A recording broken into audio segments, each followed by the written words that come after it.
గత 5 ఏళ్లలో వైసీపీ ప్రభుత్వం రాష్ట్ర ఆర్థిక వ్యవస్థను అస్తవ్యస్తం చేసిందని మంత్రి నారాయణ మండిపడ్డారు.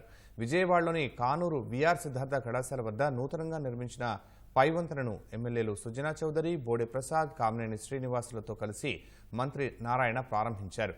2019లో టీడీపీ ప్రభుత్వ హయాంలో 90% పూర్తయిన పనులను వైసీపీ ప్రభుత్వం నిర్లక్ష్యం చేసిందని మంత్రి విమర్శించారు.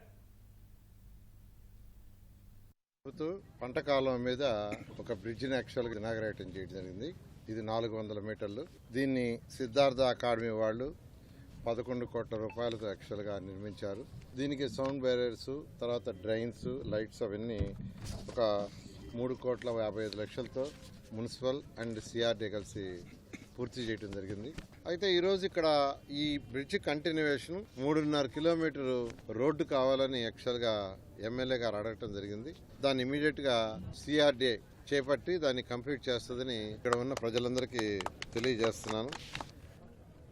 90% పూర్తయిన ఫ్లైఓవర్ని 10% గత 5 సంవత్సరాల్లో పూర్తి చేయలేక వదిలేస్తే గత ప్రభుత్వం ఇప్పుడు వచ్చిన 4 నెలల కాలంలోనే మరి చుట్టూ అటువైపు ఇటువైపు డ్రైనేజీలు, సౌండ్ బారియర్స్, అలాగే ఫ్లైఓవర్ మొత్తం కూడా పూర్తి చేసి ఈరోజు గౌరవనీయులు మంత్రివర్యుల చేతుల మీదుగా ప్రారంభోత్సవం చేసుకోవడం జరిగింది.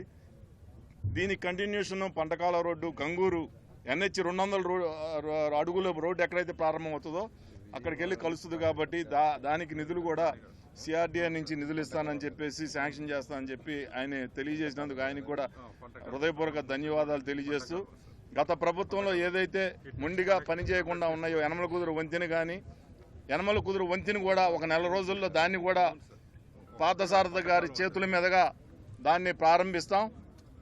చాలా కష్టపడి సిద్ధార్థ మేనేజ్మెంట్ వారిని ఒప్పించి ఈ రోడ్డు వేయించడం జరిగింది.